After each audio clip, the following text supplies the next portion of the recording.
Radyo Migrante. Talakayan ng mga napapanahong isyu na may kinalaman sa mga buhay ng mga migranteng Pilipino at pamilya. Radyo Migrante.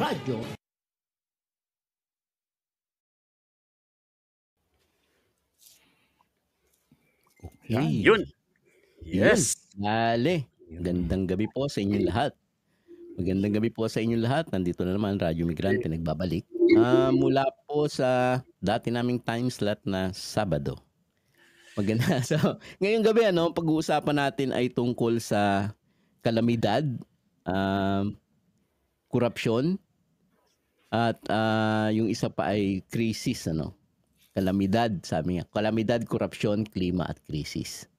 So, yun yung pag-uusapan natin ngayong gabi. Magandang gabi po sa inyong lahat. Ako po si Chat Dimaano mula po sa South Korea. Magandang gabi po sa inyong lahat. Who's next? Ayun, magandang gabi po sa mga viewers natin. Kung meron po kayong comment, i-type nyo lang po dyan sa ating chat box para kung mabasa at masagot kung may tanong. Magandang gabi po. Ako si Edsel Villena ng Kapinsay Tamang Migrante Japan.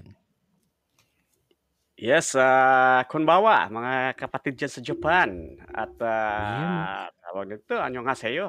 Mula dito sa South Korea. Para sa lahat. Anyong. Maayong gabi. Maayong gabi. Maray nga bagay. Maya pa bengin, lahat na, no? Masula sa mga nasa Saudi. Buena Gornata sa mga nasa... Ano uli yun ka, Saudi? Hindi ko nakuha eh. Hindi mo nakuha. Ano uli yun? Mashallah. Malupit tayo ngayon rin. Meron tayong kasama ngayon na uma-Arabic na tayo. Uma-Arabic na. Oo, malupit. Uma-Arabic na yung mga pig natin. Nakikinig kasi yung mga kababayan natin sa iba't ibang dako ng mundo, mga migranteng kasama natin. Siyempre. Batiin natin sila sa kanilang mga lingwahe kahit pa sila ay nasa malayo. Hindi malayo darating ang panahon pati yung mga nasa Mars babatiin na rin. Okay, buksan nyo yung Facebook nyo at YouTube. Samahan nyo kami sa kwentuhan natin ito. Bakit ba meron tayong kalamidad? Bakit ba tayo binabaha? Ano ba meron? Bakit ba tayo paboritong bisitahin ng bagyo? Yun ang ating pag-uusapan. Bakit ba nagtatantrums kayo?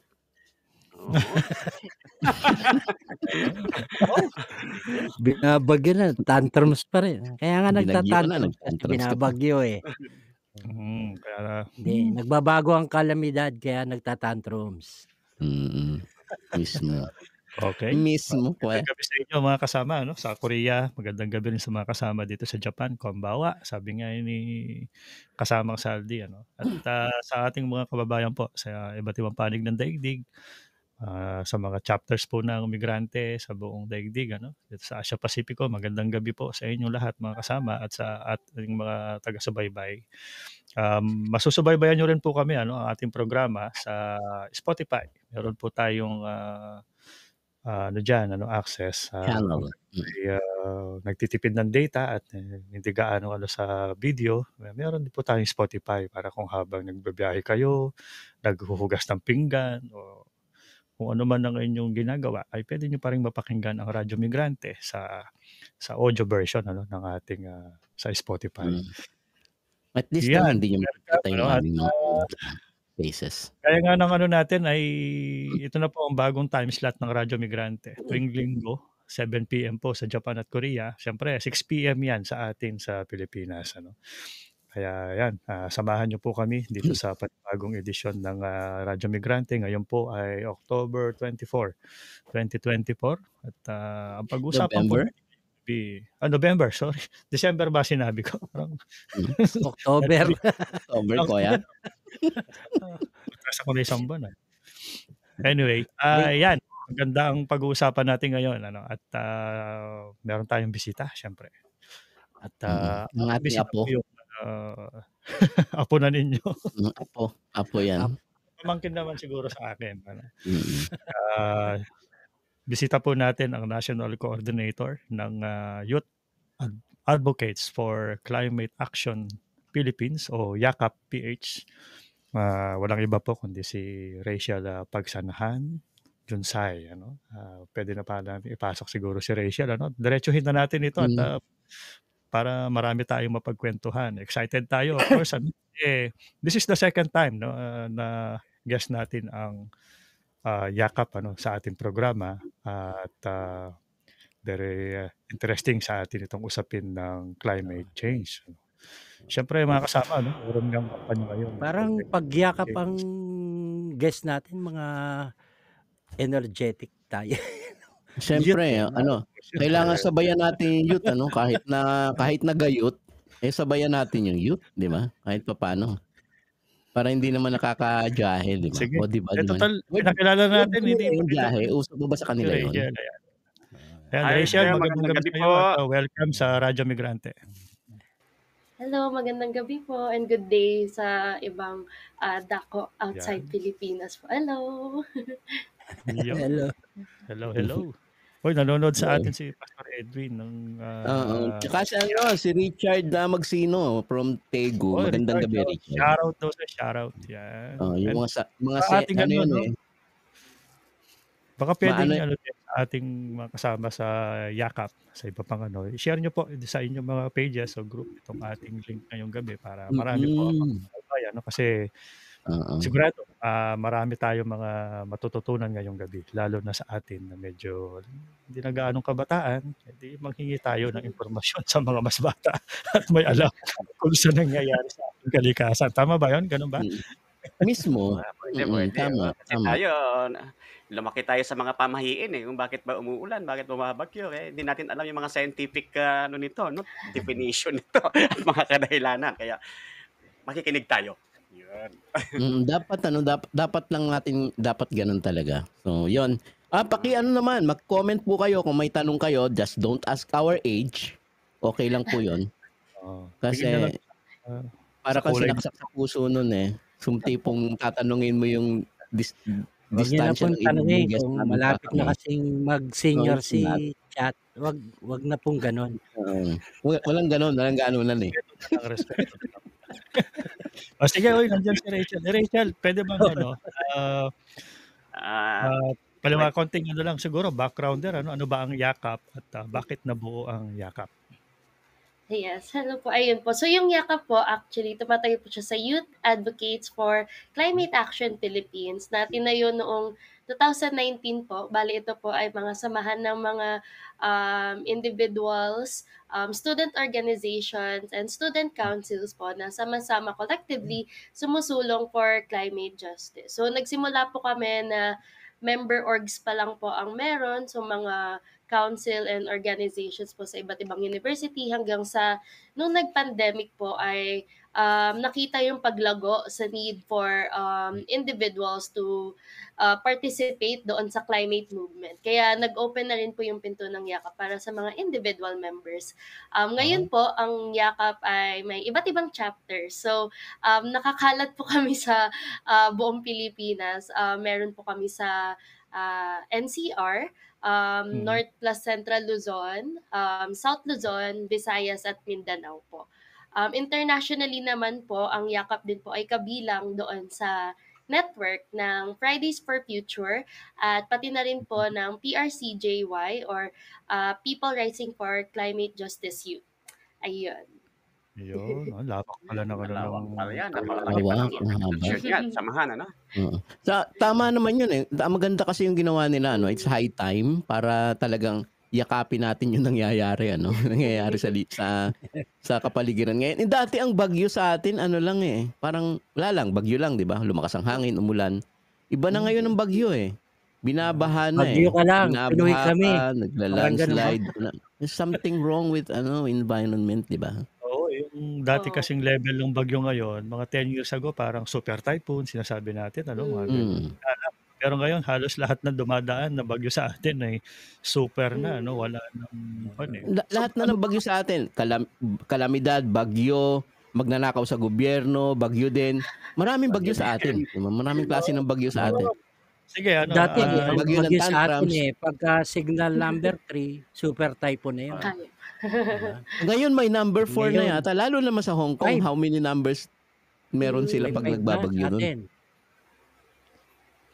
So, yun siguro ang tanong ano ng ating mga kababayan. Bakit kaya ganito ang nangyari ano, na ang Mm. pakiramdam natin talagang una, dumarami ano, yung bilang ng bagyo na dumaraan sa bansa natin. At the same time, Mm. talagang malakas ang ulan, malakas ang hangin, kalamidad talaga ano, once na merong ano Mm. ay bakit kaya ganito ang ano ngayon sa sabihin sa mga pagsisiyasat o case studies o may kung ano ba mga Mm. siyentipikong pagsusuri, bakit kaya ganito ang nangyayari sa ating kalikasan ngayon? Mm. Opo, bale kanina nga po napagkukuwentuhan na ang mga Pinoy daw po ay resilient sa bagyo. Oh my God. Pero may ano naman din po na, sa konteksto naman po ng sa Pilipinas na una, yung main factor niya rin po talaga ay yung sa geographical location niya na bilang Hmm, tayo po ay nakapuesto din sa Pacific Ring of Fire ay talagang daanan po talaga siya ng mga, bagyo or ng mga, um mga bagyo, daanan po talaga siya. Dagdag pa po doon na kung base din po sa napag-uusapan kanina na kung, makukumpara po, puwede po natin siya tignan sa kung paano po ba nabubuo yung bagyo or paano po siya lumalakas, paano po siya tumitindi. Kasi typically naman po, ang bagyo ay natural na dumadating. Hindi naman po mm. natin puwedeng pigilan ang ulan at uulan naman po talaga lalo na't, Oo, given dun sa climate ng Pilipinas na may dalawang season, tag-init at tag-ulan. Pero kaya po siya nagiging kalamidad ay dahil din dun sa matinding epekto ng nangyayaring climate crisis po ngayon. Dahil, ang nangyayari po kasi ay dahil sa extreme heat or sobrang pag-init dala ng iba't ibang mga carbon emissions, madalas pa ito yung mga from fossil fuel industries na nagpapanipis doon sa ating ozone layer. So yung ozone layer po natin, yun yung nagproprotekta mula sa mga ah, rays ng araw. So kumbaga yung ozone layer na yun ay nandun para protektahan tayo mula sa matinding init na dala ng araw. Pero dahil ito ay numinipis hmm, dahil sa mga greenhouse gas effects na madalas naman po ay man-made. So ito ay mga chemicals, mga carbon emissions na corporations, governments, individuals lang din po ang gumagawa, ay nasisira ito. Kung kaya hmm, tumataas yung temperature na nagdudulot ng pag-iba ng weather patterns or nagke-create mm, ng better conditions for typhoons to form. Mm. Kaya yung nakikita natin po kunyari na dati, mga pre-industrial age na umuulan naman po pero hindi pa ganun yung epekto niya as compared ngayon na mm, lumalakas po siya ng lumalakas. Tapos naiiba pa po yung patterns ng mga extreme weather events natin na dating ang ulan ay Mm. Mm. nagsisimula late mga 3rd, 4th quarter ay maaga na siyang mm, nag-i-start at same din naman po mm, din sa mga ibang bansa. Dagdag pa dito kaya din siya mas naging delikado dahil nagiging disaster ito dahil may kakulangan din sa paghahanda. ayan. Bilang na Yan. expected naman Yun. na umuulan na talaga, hindi natin mapipigilan yung Parang ulan, pero dahil, mm, um, yung infrastructure natin hindi adaptive o kaya mababa at saka hindi handa yung mga mitigation plans natin, ay mas lalo pang lumulubog sa baha yung mga areas na hindi naman mm. nilulubog dati. Oo 'no, Nandun yung mga din dating po hindi binabaha, opo. dating ano, Nandun din po yung mga projects na, um, sumisira akalain mo sa bang Baguio kalikasan lumubog? talaga na Binaha Baguio. 'pag gano'n kataas na po 'no. Oo, Pero may possibility po 'yun kung talagang hindi ipa-prioritize yung Mm. pagprotekta po sa kalikasan yes. natin lalo na't Hmm, ngayon po, halimbawa nung nakaraang bagyong Christine po, ay yung Bulacan area na dati mababa lang ang baha or hindi naman binabaha, ngayon po binaha dahil dun sa mm, mga projects na nandun gaya ng reclamation na sumisira mm, dun sa kalikasan tsaka iniiba yung, patterns ng outflow ng tubig na dapat sa mga hmm, dagat na napupunta ay bumabalik doon sa city. So madami po siyang Mm. compounding effects kung bakit oo, ngayon oo. na Mm. sa mga nagdaang Pero buwan ay 6 na bagyo na ang dumaan.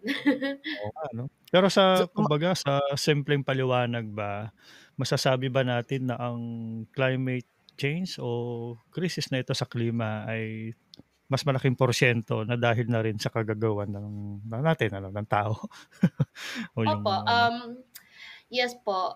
Siguro ano ko na lang din po, dalawa po kasing tinatawag. May natural na climate change tsaka anthropogenic. Yung climate change Oo. po kasi natural lang po siya nangyayari. Talagang mag-iiba at Mm. mag-iiba yung climate, yung panahon. Normal lang po yun. Parte po yun ng cycle ng ikot ng mundo.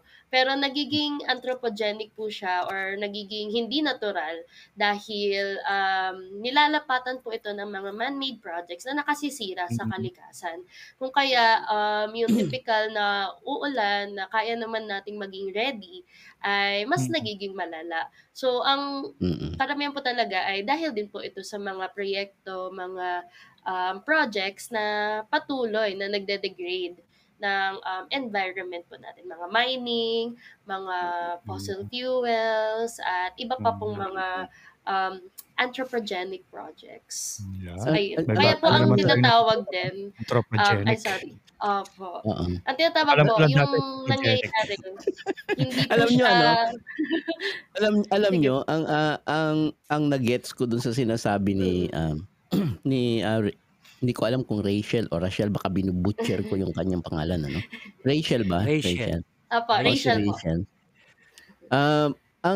Ang sinasabi kasi is yung ang natural na may kalamidad, di ba? The problem is nagiging nagiging lumalala ito dahil sa man-made na issue, kagaya ng siyempre numero una mga industrialized nation, di ba? Gaya ng US, etc. Mga industrialized nation nagpo-pollute ng environment. Pero kung babalik tayo sa Pilipinas, ang nagets ko sa sinasabi mo kanina is mas matindi yung impact ng extreme weather event sa atin, bunga ng kawalan o kainutilan, sabihin na natin kainutilan ng gobyerno sa paghahanda. 'Di ba? Opo. Kumbaga sabi ko nga kanina, nagbibiroan tayo kanina, 'di ba? Instead na maghanda, etc., ang ginagawa ko ay magtantrums na lang, magbantaan ng patayan, etc. So, habang busy yung mga politiko na sino ba ang dapat nasa kapangyarihan? So, yung mga tao is kawawa naman. So, walang serbisyo publiko, walang pagbinaha, walang paghahanda, walang etc., 'di ba? Ganon yung hitsura eh. Kaya nakakalungkot sana ma-realize ito ng mga tao. Yung ganitong klase ng ewan ko, usansya ang tawag sa amin nun sa Tagalog eh. Usansya o ugali. Yung pag-uugali ng gobyerno towards sa paano ba tinitingnan? Kasi ito parang mga sangga noong mga ito eh. Parang naghuhitsurang sanggano yung gobyerno na busy sila sa mga bagay na walang kinalaman sa welfare ng mamamayan. At kung weather ang pag-uusapan, well, ayun, ang dami. Nakakalungkot kasi ang dami namatay. Sa Batangas may namatay, di ba? Kapag pagawa na po tayo no mahigit, di man. Oh my God. Opo. Naalala niyo po? Ay, nakaka-sorry. Gaano po yung after ng mabigat soda pa niya. neto. Yung isa pa neto, no, yung Opo. ano ba yan, yung ilang bilyon yung pondo doon sa flood control, no, na onting Na ulan lang binangga ng barko? Grabe, no. Yun nga siguro ang tanong na kasunod niyan, kung ganito na una ay totoo, nandyan na ang climate change o meron tayong krisis na hinaharap sa usapin ng pagbabago ng klima, versus resilience, saan ba talaga dapat nagfo-focus kung ang gobyerno, sa usapin ng gobyerno muna, kasi nasa kanilang resources eh. Pero siyempre may pananagutan din naman tayo bilang mga mamamayan, Pero ang malaking bahagi talaga nito kasi yung mga gobyerno, no? Kung sa Pilipinas ba yan, kung sa parte ba ng ating mga environmental advocates, kasama na siyempre ang yakap, no? Saan dapat nagpa-priority? Dapat ba ay yung sa paghahanda ng ayuda o saan ba dapat nilalagay ng gobyerno yung priorities when it comes to disaster response o climate sa usapin ng ito? Siguro pwede din po natin siya tignan una on a global context din po kasi medyo napahapyawan na rin po siya kanina na yung mga industrialized nations, yung mga global north po gaya nila US, ng Europe, sila po yung may pinakamalaking carbon emissions na ini-emit. Sila po yung biggest contributors sa overall carbon emission sa buong mundo na sumisira doon sa or nagko-cause ng global warming. Dagdag po doon ay ang Pilipinas po ay less than 1% lang ang ambag doon sa percentage na diba? yun. Opo. However, kung ilalapag po natin siya, ang Pilipinas naman po isa sa mga pinaka-vulnerableng bansa sa Top extreme 1 weather eh, di ba? event. So, Oo. mga top 1, 2 na very vulnerable po tayo. Kaya mahalaga din po na outside our country din po ay may pagsingil din po tayo doon sa mga Yeah. biggest contributors, biggest emitters, sila US, lalo na po ngayon na si Donald Trump, yung nakaupo sa US na isang malaking climate denier. Nag-withdraw yan, Ayun. mamaya i-ano ni Casaldi yung mga ganyang bagay kasi mamaya sa Opo. FOIA, no? Ni Casaldi. Maraming bagay na nag-withdraw sila kasi malaking bagay yun, ano? Lalo na sa Opo, yun sa Paris daigdig Agreement po. Industrialized nation tinitingala yan nagli-lead. So pag Opo. nag-lead ka ng hindi ako naniniwala, climate change is not true. So matindi nun. Buti sana kung sila yung binabaha, sila yung natatabunan hindi naman, di ba? Tayo binabaha at natatabunan. Lagi na lang every time may calamity. Yeah. Habang patuloy po silang nagko-contribute na napakalaki, ay yung mga bansa katulad ng Pilipinas po yung binabaha. Within the local context naman po, madami pong pwedeng gawin. Yun sa government naman po. So, hindi lang flood control projects pala yan. Opo. At saka, ang nangyari po kasi dun sa 5,500 flood control projects po nung SONA ni Marcos, 2 days after, pinakitaan po siya ng kalikasan dahil bumagyo po ng bagyong Christine. Sinungaling ka, sabi ng inang kalikasan. Opo. Siya na po ang sumagot. Sabi siguro nung kalikasan, pinagloloko mo kami 5,500, binangga ng 5,500 din ng barko, sabay-sabay na nasira. Yung malupit pa nga dyan, sinisisi yung yung pagtatapon daw ng basura, yung ano. Yes, doon ang sisi no, sa basura. Akalain mo yung 1.14 trillion na pesos na budget ng DPWH diyan sa flood control project nila ay binara lang at basura lang ang problema. Hindi naging successful dahil sa basura. Yun lang yung kanilang Ibig sabihin, yung resilience, nanggigigil ako dyan every time ko nadidinig yung word na resilience. Kasi yung mga Pilipino ba, sinasabi nila tayo daw ay resilience. Yes, we are resilient people. Kasi, sa kabila ng ilang mahabang panahon, daang taon kami sinakop ng dayuhan, sa ngayon, ilang presidente nang walang kwenta yung dumaan sa amin, naghihirap kami, etc. Kami, resilient talaga kami. The thing is, hindi na enough yung resilient kung ang pag-uusapan, hindi na po pwede yung resilience sabi nga doon, kahit sa Facebook nakikita niyo yan kailangan na nating mag-demand ng accountability dito sa mga inutil na mga nasa gobyerno. Hindi na pwede yung magtiis na lamang tayo kasi hindi na enough kasi nakikita niyo naman yung quality of leadership sa ngayon. It's parang mga sanggano. 'Di ba? Parang mga sanggano yung nasa leadership ng pamunuan ng gobyerno ngayon na wala nang inisip kundi magbantaan, etc. Habang binabagyo tayo, dinadaanan tayo ng bagyo. Tapos yung mga advocates nire-red tag, my God. Nire-red tag, kinukulong, etc. So hindi na ito normal, and we should realize na kailangan natin to do something about this. I think my comment anyway. Resilience is not enough anymore.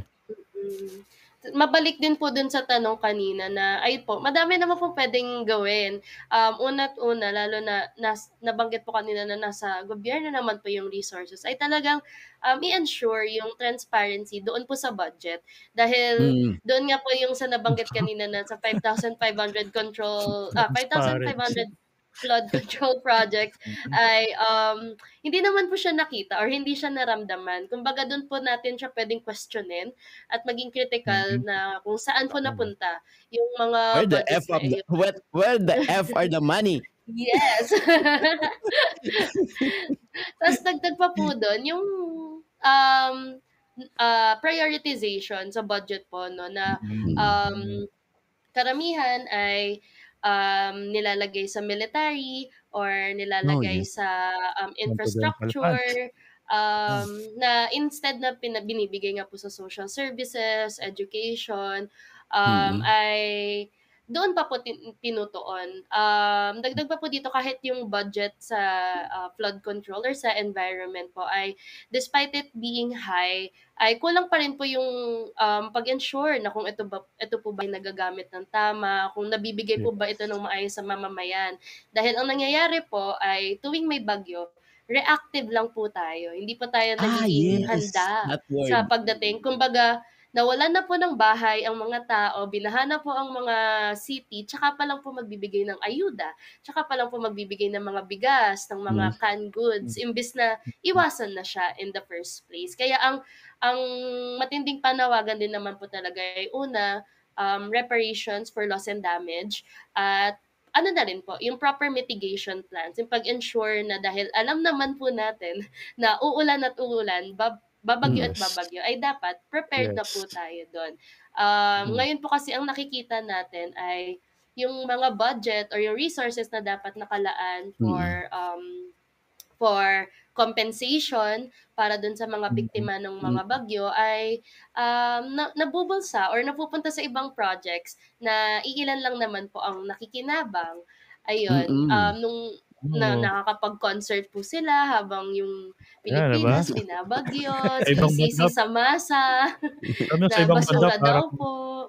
At saka sa ibang banda parang ano pa nga parang ang nangyayari inaabangan pa nga ng mga politiko yung mga parang concert kasi diyan yung chance nila na mamudmod ng biyaya di umano, pero tandaan po natin galing din sa buwis natin at recurso ng gobyerno. Tapos isusupot nila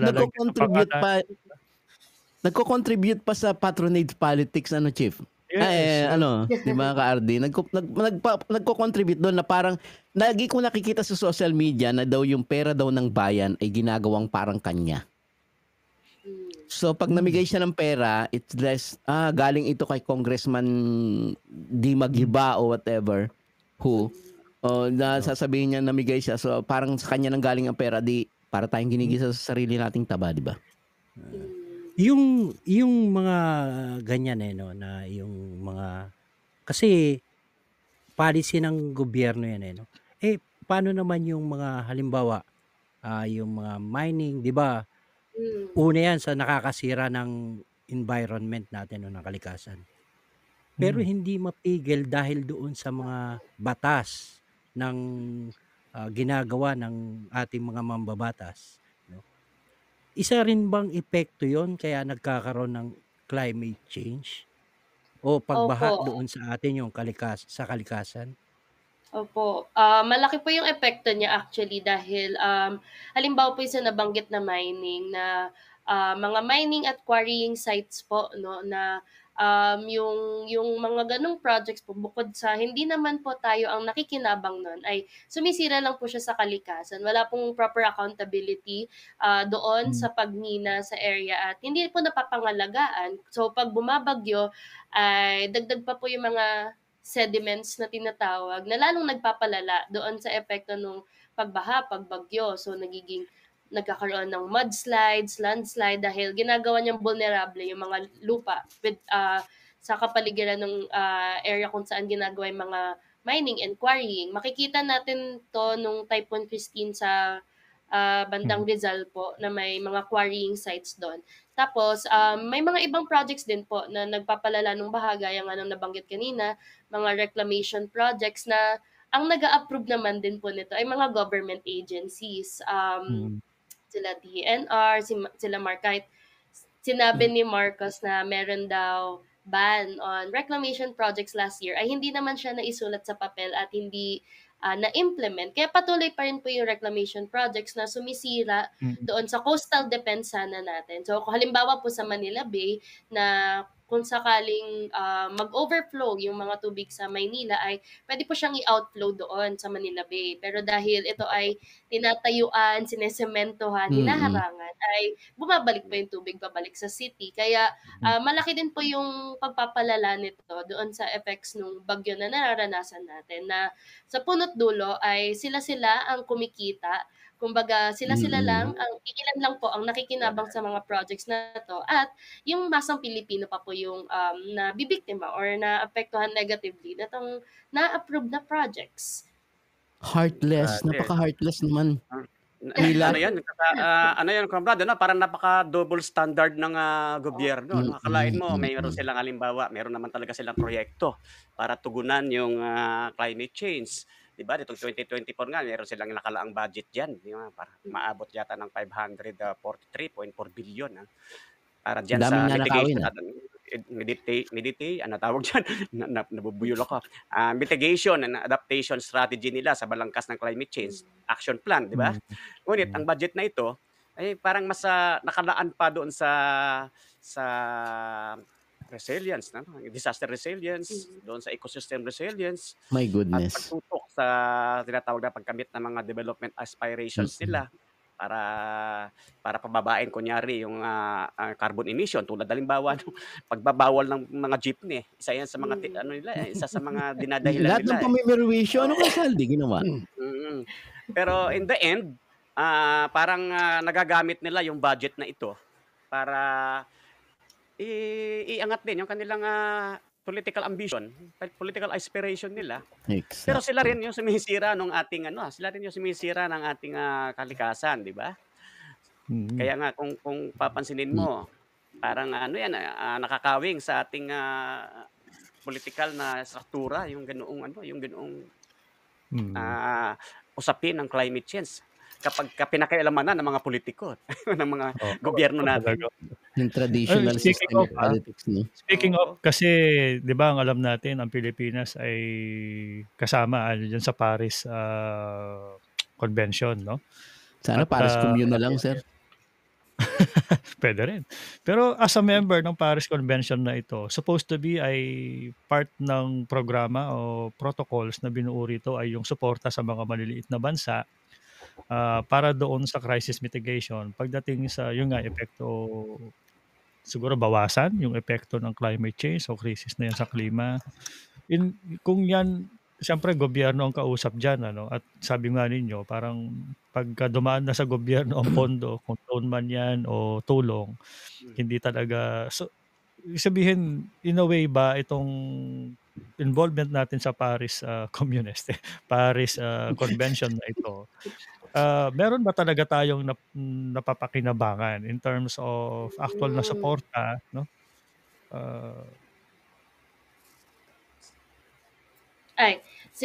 With terms naman po dun sa Paris Agreement ay dapat po meron bilang ang Paris Agreement naman po ay ginawa upang magkaroon ng accountability doon sa nangyayaring climate crisis ngayon at tulungan yung mga developing countries para paunlarin at gawing resilient yung sariling bansa nila sa mga kalamidad. Pero ang nangyayari po kasi ngayon dahil katulad po nung kakatapos lang na Conference of Parties sa Baku, Azerbaijan ay ito rin po ay pinamumunuan ng mga industrialized nations, mga global north countries at mga fossil fuel lobbyists. Kumbaga sila din po yung nagpapatakbo ng mga ganong conference kung kaya mahirap din po na i-ensure na nakakuha tayo ng suporta. Nung sa nangyaring COP po sa may Baku, Azerbaijan, ang isa sa pinag-usapan po talaga ay climate finance. Pagpapaabot ng tulong ng mga global north countries gaya ng mga US at Europe para dun sa mga developing countries na biktima talaga ng climate crisis. Pero medyo disappointing tsaka unpromising po kasi yung naging resulta nitong mga conference at negotiations na to dahil una ay hindi naman po pumunta yung mga Mm. big countries like the US. Hindi po sila present doon sa Mm, negotiations na yun. mm. At binabarat pa po yung mga um, yung My goodness. hinihingi ng mga developing countries na Yes. tumatakbo na po siya to trillions para ma-ensure na ang bawat bansa ay Mm. maging adaptive, kaya nilang maging resilient on their own ways. Pero binabarat pa po ito. From 5 million, ang ibibigay ay 1.5 kunyari. Ganun pa yung nagiging itsura niya. Tapos, yung mga participants pa po ay talagang mga karamihan fossil fuel lobbyists, mga talagang gagawin nila ang lahat ng kaya nilang gawin para ma-maintain po yung climate Sabi crisis nito din. parang suhol pa yun eh, no? Ang hitsura parang ganito, ano? Parang CFO ng company or CEO ng company talking about paano mag-araro. Ganon yung hitsura, di ba? Yung CFO. So, para bang tayo mga biktima, tayo pa yung nagninikluho dito sa mga oil companies and mga imperialist ng bansa just to give us support para lang at least hindi malesen yung impact sa atin while they are doing their thing, destroying the environment. Parang Meron nga ganon, di akong ba? nabasa, Hindi naman natin meron nga akong tinatangging nabasa, may contribution tayo. Di meron nga ba? akong nadaanan na nabasa ko kasamang chat no eh. Yung sa ibang bansa tulad ng Australia, Canada at Europe, New Zealand, yung baka kapag nanganganak ay kinukuha na kaagad nila yung anak ng baka, yung baby niya, tapos kinakatay na nila. Yung Para baby? para ma-limit yung pagdami, yung paglaki ng populasyon ng baka dahil ito daw ay nagko-contribute doon sa carbon emissions, sa greenhouse Oh my effect. God. Pero hindi nila nakikita yung malalaking kumpanya tulad ng Nestle, tulad ng McDonald's Exactly. at yun, nagpo-produce ng May napakaraming dugo ang burger dun eh. plastic, McDonald's. plastic, di ba? Pero ang sinisilip nila, yun nga, yun, yung mga ganon. Maling direksyon, maling pagtingin doon sa talagang dahilan. Oo. Dinadivert nila yung talagang pinakadahilan kung bakit nagkakaroon ng climate change. Dahil gusto nilang At itago yung kanilang mga interest. dahil doon, nawawalan ng accountability. Ano? Yes.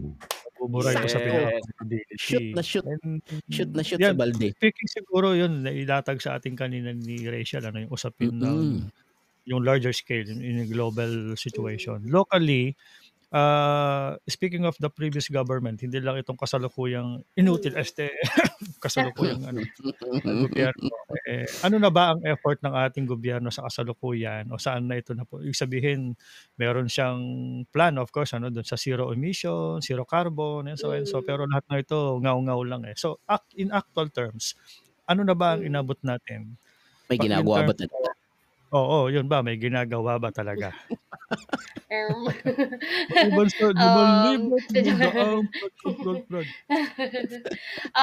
In terms naman po, ngayon po kasi, sa local government, si Marcos Jr. po ay nagpupostura po siya ngayon bilang isang climate champion. So, madami po siyang mga policy para sa climate. So, nabanggit na po kanina yung isang policy niya na at least yung definition po nila ng climate champion ay yung just PUB modernization program na binibihis bilang isang greener alternative to our traditional jeepneys na alam naman po natin ay hindi maganda dahil yung burden ng transition po ay nalalagay doon sa mga drivers instead doon sa government natin na dapat nagpa-facilitate ng change na ito. Bukod po doon, bilang isang fake climate champion ay ngayon po ang Pilipinas din po ang mag-host para doon Fake sa is not fake. Loss and Damage Fund. Bale itong Loss and Damage Fund po ay isang fund kung saan ayun nga po yung mga developed nations, global north countries ay magbibigay ng ayuda at suporta para po doon sa mga developing countries. So ito po ay ang ngayon Dollar pong sign na naman yung mata ay nila.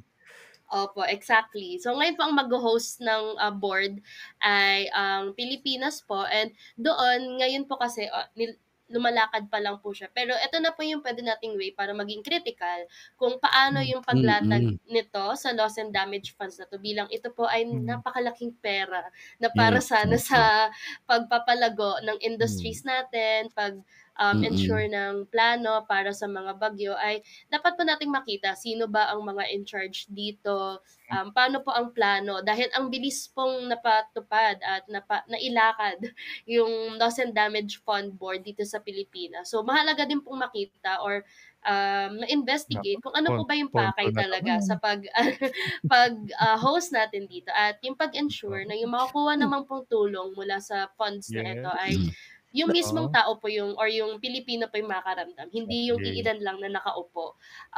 Ayun, yun po yung mga makinang na projects. Bukod pa po ito sa mga tree planting projects na ginagawa ni Marcos Jr. from time to time. Naalala ko yung bagong lipunan, yung magtanim ka, etc. So, hindi ko na masyadong na-mention kasi mahalata yung edad ko. Parang ako, nararamdaman ko na yung gagawin na na event dyan sa Pilipinas, para dagdagan siguro yung mga mining. No? Dagdagan yung mga reclamation, quarrying. Di ba?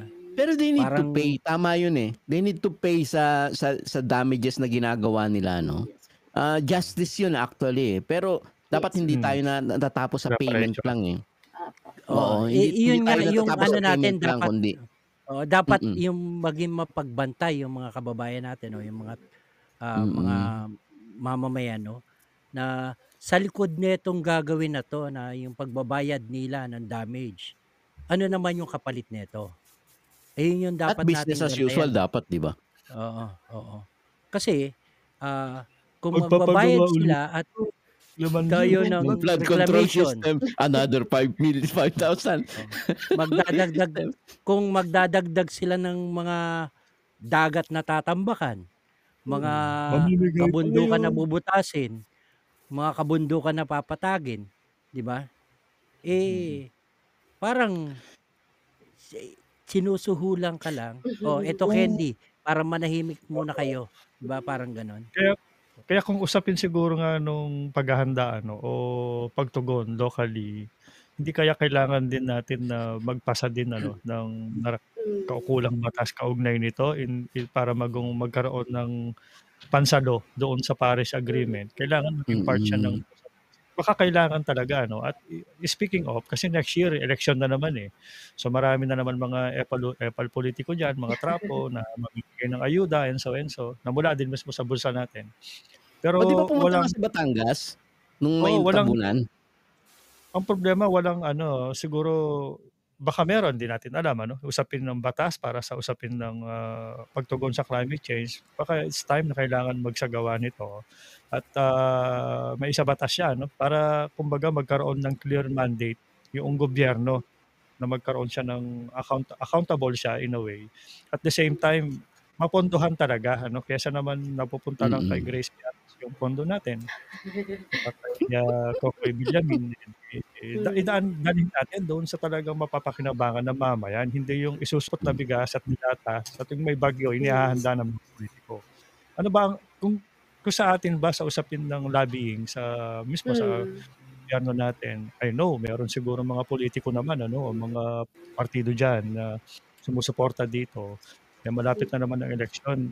Tingin nyo ba o ng yakap at ng ating mga environmental advocates ay meron sa mga politiko natin o may ganitong plataforma, at kung meron ay ready ba na sumuporta ang yakap dito?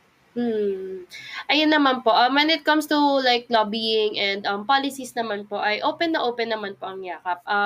Isa din naman po yung matingkad na paraan para ipanawagan din yung demands, hindi lang po ng mga kabataan, pero ng lahat po, dahil lahat naman ay included doon sa laban for environment. Mga iilang policy po na matingkad na nilalakad na sana ay matupad ay una yung People's Mining Bill, kumbaga pang kontra doon sa Mining Bill Act of 1995. Tapos meron din po mga ibang ng People's Mining Bill. Alam ko naman every time na tumatakbo ang Makabayan ay nire-refile at nire-refile siya. Pero madami rin naman pong mga kasama na sumusuporta din po doon. Yung mga environmental advocates din po locally ay kasama yung ibang mga organizations and NGOs ay sinusubukan din pong ilatag yung Klima Bill.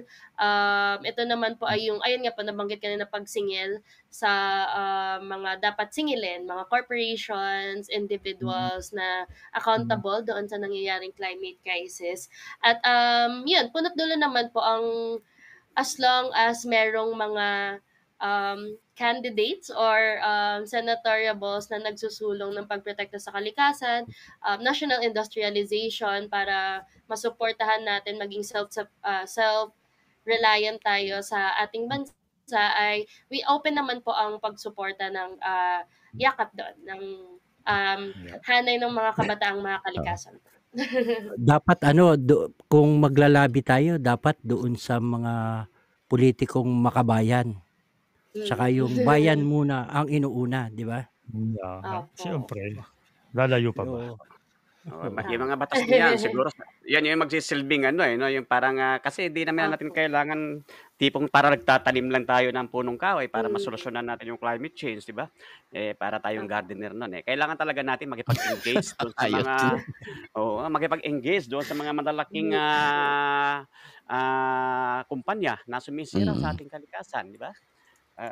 Para mahusay natin na isalin yung ating panawagan na magkaroon tayo ng renewable energy halimbawa, di ba? Sa mga sa mga proseso para sa pagtugon sa climate change. Iko-quote ko si Paglilinaw lang po natin. Iko-quote ko si Casaldi diyan. Para kayong gardener. Paglilinaw lang po natin hindi pangunahing solusyon yung PUB phase out. Hindi pangunahing solusyon yung Mirwisyo yun. Paunahin pa itigil ang minahan. Sa 100% na sasakyan sa at saka sa 100% na sasakyan sa kalsada, 2% lang yung mga jeep diyan. Ang lahat ng mga yan, mga malalaking nagpupusturang climate tapos paperwissyuhin yung mamamayan niya, gugutumin, napaka-criminal na attitude niyan. Yan yung public transportation natin yan. Alam niyo ba na ikaw, bago ka makapag-rehistro ng iyong sasakyan, may emission test yan. Kailangan mong ipasa. Diba? Pag pumasa ka dyan, tsaka ka palang bibigyan ng clearance, ng rehistro mo. Dapat ba yung politiko may emission test din? Yung pag nag-i-emit ka ng mga pamilya mo, nagnakaw, gano'n, o nag-i-emit ka ng mga mura sa bibig, dapat binibilangan dapat yan. Drug test, detector test, NBI clearance, lahat yan. Dapat gano'n. Yung mga nag-i-emit ng kawalang hiyaan at pandarambong, dapat hindi nakakapasok sa hindi nakakatakbo. Kasi yung emission nila, yung nanakaw ay masyadong malakas. Yan. Instead na permisyon natin yung mga jeepney drivers na gusto lang mabuhay. Yan, marami tayong napag-usapan at actually marami tayong natutunan uli dito sa ating diskusyon. Tumanim sa akin May isa pa akong tanong, May isa pa akong tanong kay Kung kayo maglalabi ng batas, doon sa mga makabayang politiko at bayan muna yung inuuna, ano yung ilalabi ninyo para matugunan maiwasan yung mga pagsira ng kalikasan natin? Madami po. Ngayon po kasi ang yakap ay nagpre-prepare ng isang youth climate agenda. Kumbaga, ito po ay gawa ng consultation mula sa iba't ibang hanay ng mga kabataang mga kalikasan para ilagay sa isang maayos na document yung mga calls na ano ba yung gustong maabot or gustong iparating doon sa mga senatoriables or mga candidate, lalo na po sa hanay ng kalikasan. Siguro piliin ko na lang po siya dahil medyo din po siya, bullet points. Pero kung kung iilanin naman po siya ay una syempre on a local context po ay yung sa hanay ng mga environmental defenders. So kasama po dito yung mga magsasaka, mangingisda, indigenous people ay nararapat po na sila ay bigyang protection bilang mataas din po yung bilang ng mga environmental defenders na dadahas every year, pataas po siya ng pataas, ay dapat proteksyonan po sila. So, nandun yung panawagan sa pag-abolish sa NTF-ELCAC, sa Oh, anti-terror yes. law, 100%, at sa 1000%. opo. Yun naman po talaga yung matingkad na dapat hanggang kaya na mas maaga ay ma-abolish na po talaga. And then, bukod po doon ay nandun din po yung pag-implement ng mga local policy sa pag-ensure ng pagprotekta po ng kalikasan. Yun nga yung po nabanggit kanina ng mga Mining Bill Act of 1995 na patigilin po yung nagpalitan ng People's Mining Bill. At syempre, patungan ng moratorium po yung mga proyekto na sumisira sa kalikasan. So, nandito na po yung mga Yes. quarrying, reklamasyon. Quarrying, So, syempre, mining ang kalaban naman po dito ay hindi lang government, pero yung mga corporations po mismo. So, kasama din po yun sa mga agendas na isusulong, lalo na po sa darating na election. And then, syempre po, yung pag-ensure ng just transition. Bilang nasa usapin naman na po tayo nung PUB modernization program kanina po na madalas po kasi sa nangyayari ngayon ay ginagamit po nilang pang branding or pangtaas ng kanilang image yung pagiging makakalikasan, pagiging green. So, bukod po dun sa PUBMP, meron pong Mga likas na sa walang Laguna hiya de kayo, Bay hindi kayo po kalikasan. ay merong tinatayong solar panel farm na kung titingnan po siya in surface level ay maganda po siya dahil ito ay renewable energy. Ito ay Napaka-modern, di paglayo ba? sa fossil fuel. Yes, very modern. Pero kung titingnan po natin siya ng mas malalim ay ito naman po ay una privatized. So, iilan lang din ang makikinabang sa solar panel farm po na ito. Oh my At goodness. nagpalayas po ito ng napakadaming fisher folks doon sa Laguna. Kaya mahalaga din po yung pag-ensure ng mga policies for just transition na sa mga proyekto na ginagawa dapat ma-ensure na ito ay accessible sa lahat. So, kung magkaka-solar panel man po, hindi lang po dapat mayaman lang. Dapat lahat tayo naka-solar panel. Di ba? Tsaka wala po siya tinatapakang karapatang Solar farm. pantao. Yes. Ayun naman, solar panel. Pati ba Isang naman baryo, clean energy, Opo. pwede yun, ha?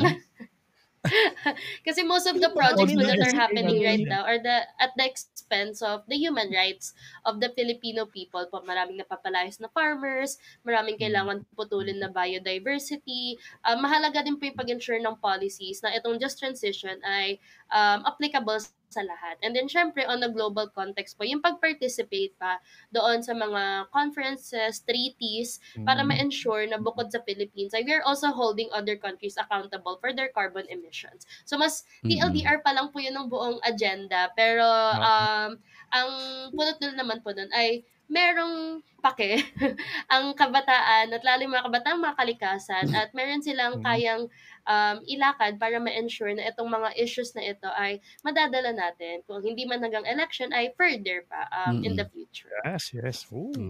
Yun. Sige. And on that note, ay pasalamatan na rin natin si Rachel, ang National Coordinator ng YAKAP. Napakadetalyado at alam nyo, relatively marami tayong natutunan ngayon. In a way, kasi merong aspeto ng climate change na hindi natin naunawaan. Yes. Na iniluluwal ng ganitong klaseng diskusyon. Hindi lang yung nakikita natin yung baha at yung mga antics o semantics ng mga politiko, kundi yung scientifically, merong kailangang gawin, aksyon. At good to hear. At malaman po, hindi po ba, na ang ating mga kabataan ay nangunguna sa pag-ensure ng kinabukasan na mamanahin nila. Wow, di ba? Para sa buong mga kasapian, kaalyadong organisasyon ng YAKAP sa Pilipinas, mabuhay kayo at sana pagpatuloy pa, mas lalong maging aktibo sa pagpupursu ng ating advokasya. At syempre, ang buong kasapian naman ng migrante sa iba't ibang panig ng daigdig ay laging kaagapay ng anumang kampanya para sa ikabubuti ng ating bayan. Syempre. Yun. Paabot Okay, po maraming namin ang salamat aming kayo sa iyo, pagyakap sa Rachel. inyo. Maraming salamat. Mahigpit na Ayun. yakap daw sa mga kasama sa iyo. Mahigpit na yakap. Yakap sa mga kasama sa yakap. Dami kaming natutunan, ha? Oo. Thank you. Baliktad na no. Sa kabataan na tayo natututo, no? Oy, Kasi pag-aaral dati, daw ang kayo. ano, Di ba malapit na mag-Jose Rizal Day? Oh. Kaya nga, di ba, sinasabi noon, kayo mga kabataan dapat natututo kayo sa matanda. Ngayon, hindi na. Kayong matatanda, dapat matuto kayo sa kabataan. Eka nga I recognize the fact na yung maganda kasi magalang siya, no? Talagang po. Pero tumatago sa puso ko, no? Nare-realize Na ko matanda ka na talaga. hindi ako makamove on, eh. Alright, Mga kasama. wala mo natin si Rachel at Salamat po. Maraming salamat, Baka Rachel. may Maraming huling, salamat po. huling pahayag si Oh. Rachel bago natin meron kayong pakawalan. activities o sabi nyo meron kayong gaganapin na consultation o convention, pwede rin mag-plan, okay lang. Yan, isang Sure. plug-in. Yes po. Ngayon po ay binubuo pa lang naman po yung Youth Climate Agenda, pero kung sakali man po na meron ng final plans po doon sa launching at pag-release po nun, ay makikita naman po natin siya doon sa aming mga social media pages po. So Yes. siguro i-plug ko na lang din po yung aming mga online accounts. So nasa Facebook, Instagram, Twitter at TikTok naman po kami at Yakap Philippines. At meron din po kaming website kung sakali nandun naman din po yung mga contacts and other statement, researches po, mga reports sa yakap.org. Bukod po doon ay inaanyayahan ko na lang din po ang lahat sa kanilang makaya sa mga susunod na pagkilos. Meron po sa November 30 at sa darating November 30 ay Bonifacio Day at sa Bonifacio December 10 naman po ay Idol, International no, Human Bonifacio. Rights Days. Opo. So para sa mga kabataan at hindi kabataan, everyone else, invite ko na lang din po ang lahat sa pag-participate sa ating mga susunod na Tuwa-tuwa si pagkilos. Hindi na bata, sabi, hindi siya matanda. Hindi naman. Iba pang usapin yung batang isip. Hindi na binanggit nga yung matanda, yung hindi kabataan. Play safe. Somewhere along that line. Gray area yun, eh. Partner. Salamat, Rachel. Salamat din po Thank sa you. pag-imbita. Thank you very much. Ingat. Maraming salamat Thank you po, po. Rachel. Sa uulitin. Yan, mga kasama. Ayun. Yun, mga May kasama. natutunan ba tayo? Di ba marami? Marami akong natutunan sa kulang. At saka it Marami gives tayo. hope. Nagbibigay ng hope kapag may nakikita kang mga ganyan, mga kabataan na nag-ano. Inspiring na Oo. kabataan natin. Lalong nagpupursige ang mga matatanda na lumaban. At saka sa bahagi ni Casaldi na lang yung legacy mo noong kabataan ka, di ba? Na na kumilos ka din para sa mga interest ng mga kabataan. So, nakikita mo yung mga kabataan again, di ba? Who's doing the same thing Parang for the environment. nako-correlate ko yung sarili ko sa kanila na dati ganyan din ako. Ganyan din ako dati. Kaya ngayon, parang feeling ko LFS pa uli ako ngayon eh.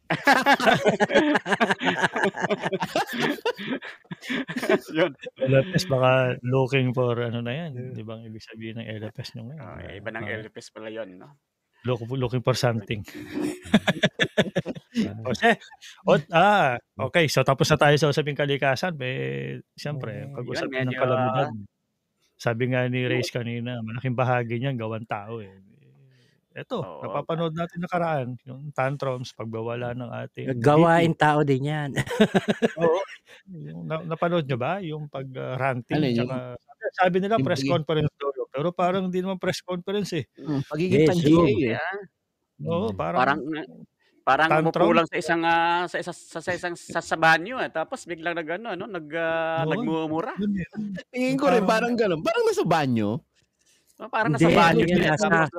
Nasa ano yun? Nasa isang quarters ng parang nasa kubeta eh. Parang Yung Pero may ano, pinagtitindahan may kay ano, kay What can I say? Oo, yung sa kanyang nag-detention chief of staff. starters siya, eh, sa ano, Oo, sa oo. Ay, oo, yung si ano, si Zulaika si Lopez ano, Lopez. nandoon sa oo. oo. 'Di ba nasa ospital yun Alam nung niyo time na sa yun? isang banda, wala tayong simpatya kay Violent Pusit. Kaya lang itong kanyang ano, Nada, kasapak zero. oo, alam niyo po, gagawa-gawa kayo ng kawalangyaan 'pag nasusukol kayo bigla kayong papaawa o kaya Boom. naman para kayo pambiktima. Hindi Pabiktima. naman sa kinatutuwa natin ano, yung na-ospital hindi po. Hindi po yun ang call natin dito. Actually, kung bakit kayo nandiyan sa kagagawan din ninyo. Nagpipiling Hindi ba? biktima. Oo. Kasi Simple ngayon, lang para naman. Simple lang naman ang kailangan ng mamamayan, 'di ba? Ipaliwanag niya kung saan napunta yung 676.1 billion na budget na nakuha ng DepEd noong 2023. Kasi paano siya bibigyan ng budget sa 2024 kung hindi niya maipaliwanag 'yon? 'Yun lang naman. Saan napunta yung for 11 days nagastos niya yung 125 million? Ipaliwanag niya. 'Yun na naman ang hinihingi ng Kongreso at ng mamamayan. lumalabas doon sa Bakit investigasyon, tama ka, ang Andy. dami niyang Yung drama. 125 million o 100 million and so, na ipamahagi sa isang araw sa halos ilang Grabe. probinsya. And Alam mo 11 yun? days. Diba? Yun, Hindi 125 nga 11 billion. days. Ang I-disperse yung sistema pala 100 niyan million napaka per day. ang sistema Isang araw lang, ang batay sistema doon pala sa mga napaka-organize ano? Nakasobre Oo. tapos sinusuhol. Gano'n pala Ay, yung goodness. sistema niyan, hindi dinadaan sa tamang Boss proseso ng Manny, habang tayo sa abroad, nagpapakahirap tayong magbuyat, magbuhat ng mabigat just to mapadala sa pamilya natin.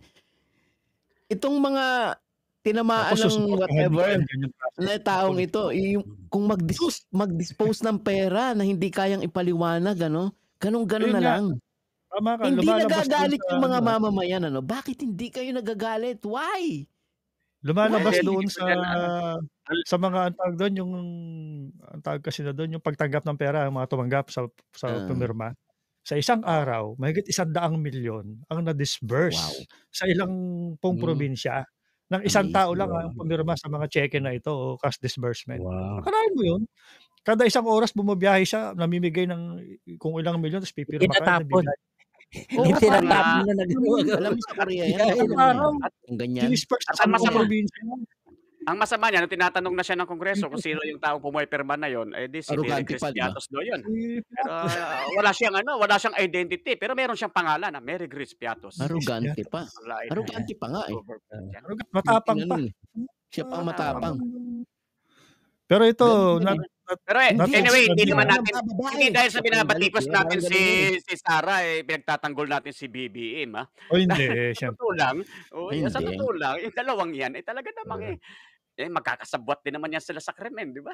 Magkakasabwat sila. Exactly. Yan nga ang dapat nating yan ang dapat maunawaan, no? Kasi pareho alam nyo, mukhang may niluluto yung dalawa na yan eh. Kasi, Ganun di ba? Tama yung Yung sinasabi sa dapat ginagawa nila unawain na yung ng dalawang yun. away sila.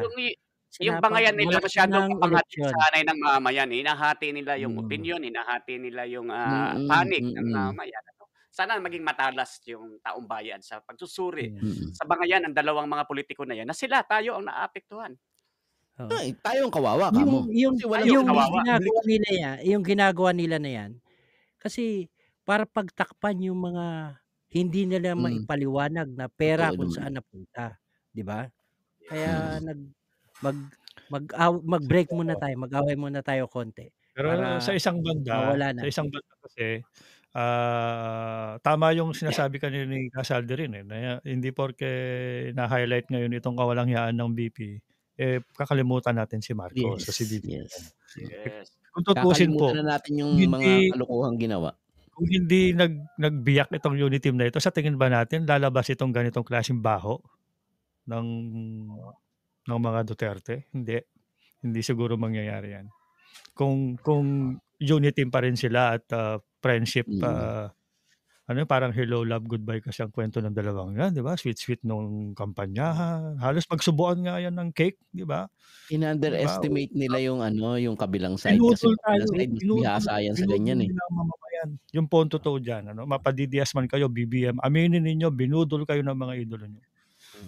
Yes. Kaya problema, yung hello, love, goodbye nila, may part 2 na yan. Hello, love again. Hello Wala na ba? ba Diba? ganyan?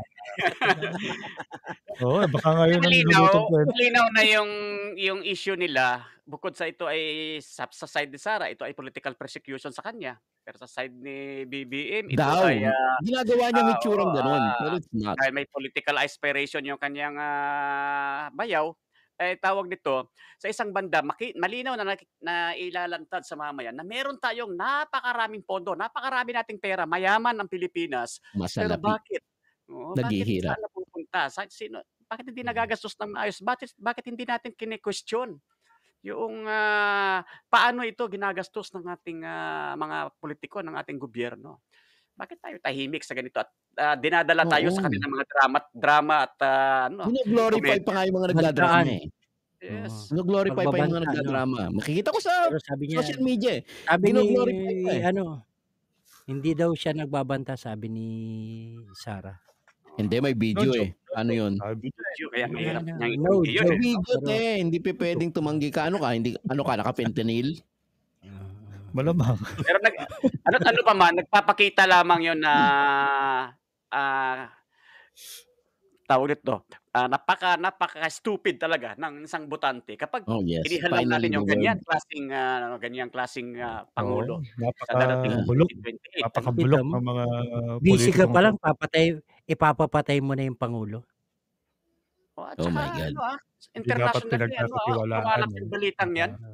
Akalain mo Mhm. sinakyan yan ng BBC, ng CNN, na parang yung Mm. image nating mga Pilipino nakakahiya, "Uy, kayo nagpapatayan diyan, yung presidente niyo at saka yung vice presidente niyo Mhm. nagbabantaan." 'Di ba, parang papangit ng imahe niyan sa buong mundo, eh.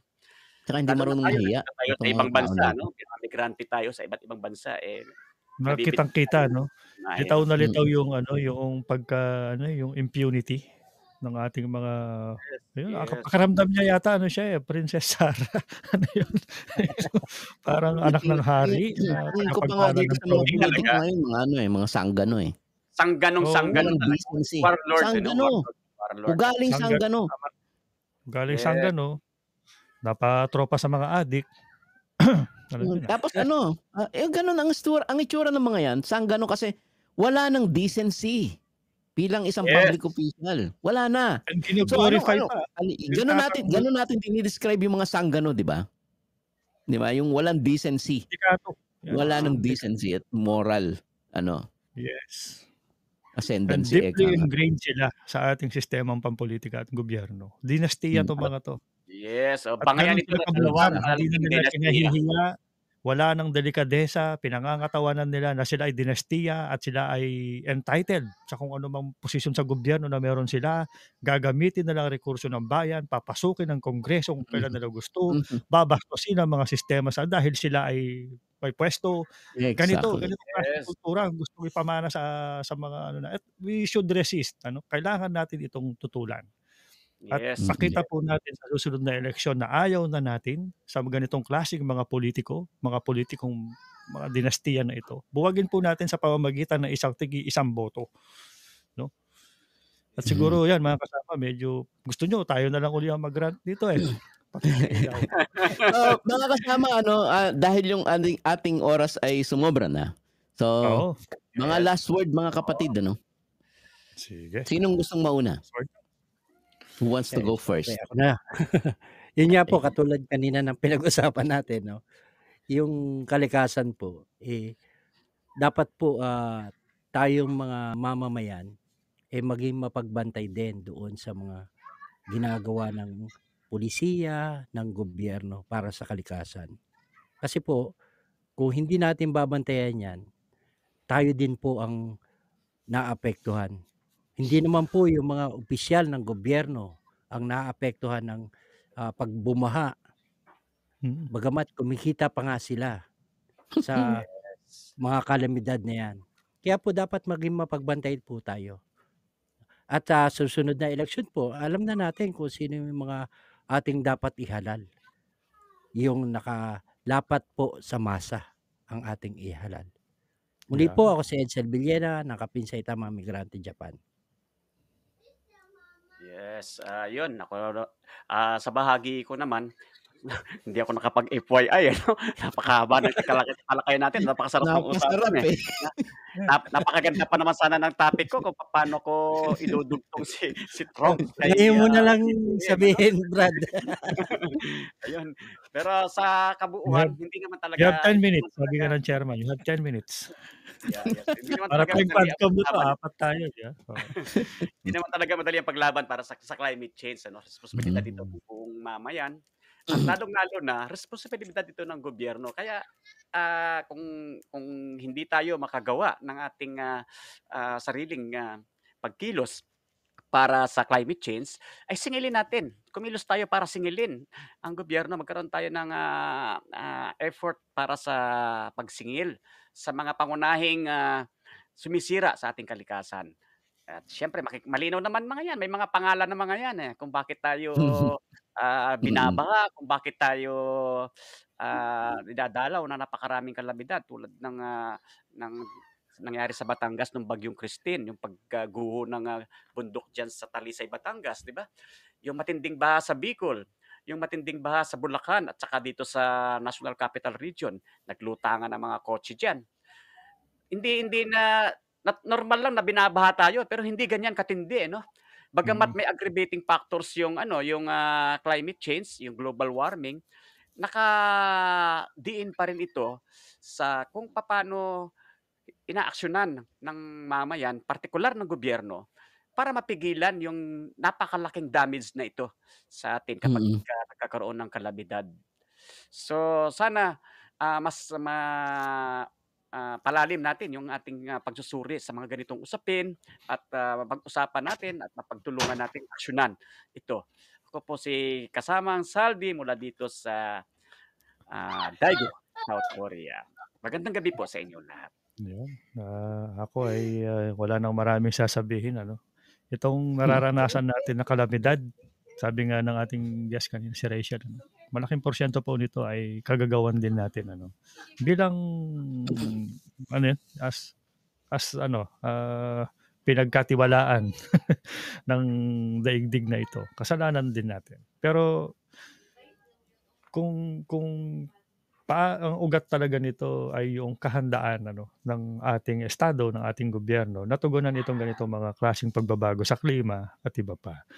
Kaya kung itong nararanasan natin ngayon na krisis sa klima na ito, ay maaari din natin iugnay dun sa anong klaseng sistemang politika at kalagayan ng ekonomiya natin. At yaan po sa pangunahin ay dapat responsibilidad ng estado o ng gobyerno.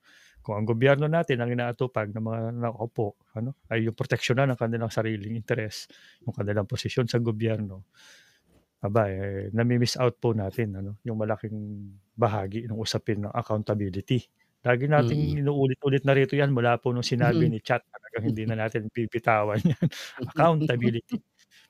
Sa darating na eleksyon, hindi naman po sa tayo ay nangangampanya na, pero dapat suriin natin sino ba sa mga politikong ito ang totoong may malasakit sa atin bilang tao at sa ating inang kalikasan. At makikita po natin yan sa kanilang track record. Yung iba dyan, namimigay lang ng ayuda, para ganang pangalan yung plastic ng bigas. Resiliency na ang tawag nila doon. Resiliency na. At yun ay kasama sa budget ng flood project policy niya. Yung flood control project. Iwaksin po natin yan. Tanggapin natin pero wag iboto. Tanggapin niyo po yung ayuda pero burahin yung pangalan niyo. Balik sa kanila yung supot na may pangalan nila. Sige po. Kasi pera din ng taong bayan yan eh. Oo. Magandang gabi po sa inyong lahat. Ako po muli si R.D. Raymundo ng Migrante Japan. Konbawa. Siguro nasabi na halos lahat pero sabi ko nga balik ulit tayo doon sa sinasabi yung primary kasi yung gobyerno diyan sa usapin na yan. Instead na kasi nakikita natin ngayon walang paghahanda sabi nga para sa mga calamity dahil tumitindi nga yung climate yung klima sa kasalukuyan yung climate crisis. Pero yung gobyerno nakikita natin yung kawalang hiyaan ng mga politiko na nagbabangayan, nag-aagawan sa kapangyarihan habang yung mamamayan naiiwan sa ere. Pag tinamaan ng kalamidad, walang matinding paghahanda. Para siguro sinasabi nila hindi na bali, resilient naman yung mga yan 'Di ba? Para bang sinasabing para kang ano, pag inilagay ka diyan mabubuhay ka naman eh. Para kang damong ano ligaw, mabubuhay ka somehow. So ganun ang trato ng mga dinastiya sa mamamayan. Which is hindi dapat yung resilience, sabi ko nga, is not enough anymore. We need to ask for accountability kung gusto nating umunlad yung ating lipunan, yung ating Pilipinas. Gusto nating umayos. Kailangan natin ng accountability. At dapat kung mayroon man tayong itatapon o gusto nating alisin, yung mga politikong ganyan na nagbibigay ng napakawalang hiyang image sa ating bayan. Diba? Nakakahiya. Wala na silang decency. Parang mga sanggano. Wala silang moral. Diba? Ngayon, paano mo pasusunurin yung mamamayan mo? Hindi kaya kayo magkagulo kung kayo ganyan ang ginagawa. Patayan kayo. Patayin kita, patayin mo siya, etc. Diba? Ang gulo, diba? Nakakahiya.